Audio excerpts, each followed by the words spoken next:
Dumako na po tayo ngayon sa government announcements or campaigns. Nais ipagbigay alam ng Meralco na magkakaroon po ng maintenance operation. Yan po ay bukas, June 16 mula po yan 8 a.m. to 8:30 a.m. and 1:30 p.m. to 2 p.m. Kabilang sa mga maapektuhan dito ang portion of Zobel Street from Meralco Tegen to San Marcelino Street, portion of P. Burgos Street from Finance Road to Rojas Boulevard, portion of Railroad from 25th Street to near 17th Street, including 18th and 20th at kasama na rin po ang AC Delgado Streets. Kasama rin po dito ang portion of 25th Street from Rojas Boulevard to near Muelle de San Francisco Street, including Pier 15. At ito naman po, mula naman po 8 a.m. to 2 p.m., ito po sa portion of Boston Street from 25th to 13th Streets, including yan po ay 14th, 16th, 23rd, and Muelle de Francisco Streets. At portion of 13th Street from Anda Circle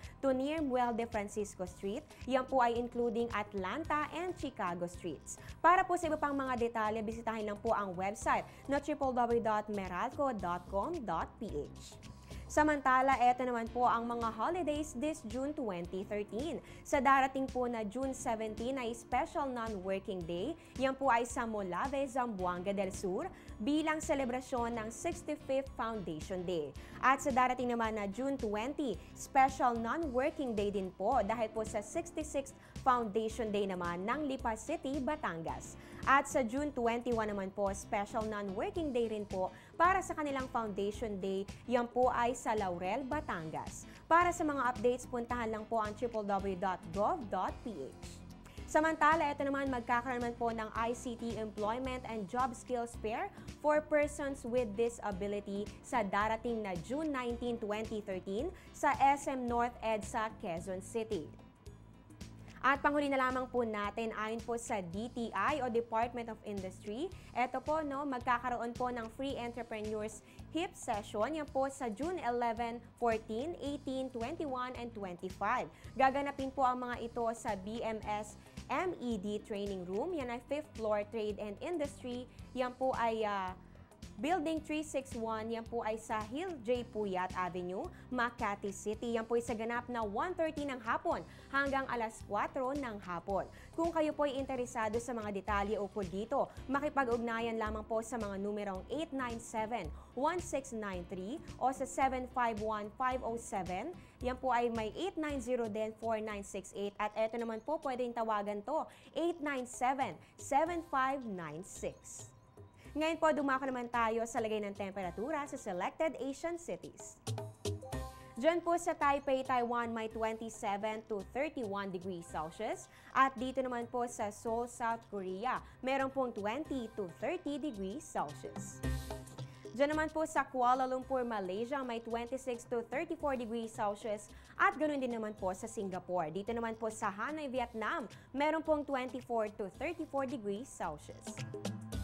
Sa Brunei Darussalam naman may 25 to 33 degrees Celsius. At dyan naman po sa Ho Chi Minh, Vietnam, may 24 to 31 degrees Celsius. Ngayon dumako naman po tayo sa global weather. Ayon po ito sa WMO o World Meteorological Organization. Diyan po sa Los Angeles, California, mataas na po ang 17 to 24 degrees Celsius. At dyan naman po sa may Edmonton, Alberta, may 11 to 15 degrees Celsius.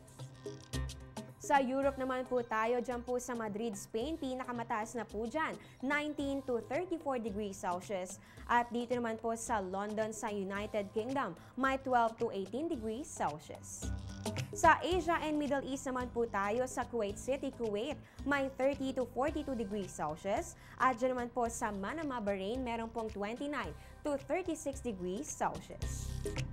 At dito naman po sa Australia and New Zealand, dyan po sa Melbourne may 9 to 15 degrees Celsius. At dito naman po sa Canberra 1 to 14 degrees Celsius. Sa Auckland may 11 to 17 degrees Celsius. At sa Wellington meron naman pong 6 to 13 degrees Celsius. Ano-ano nga ba ang mga dapat gawin kapag merong baha? Alamin niya dito sa Laging Handa.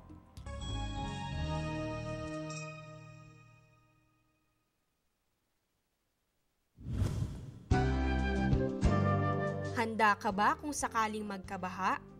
Makibalita sa radyo at telebisyon para malaman ang kondisyon ng panahon.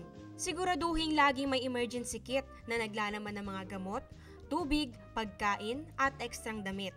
Kung kailangan lumikas, siguraduhin muna ang seguridad ng inyong bahay. Dalhin lang ang mga importanteng bagay. Pag oras ng baha, dapat laging handa para maging ligtas sa posibleng sakuna.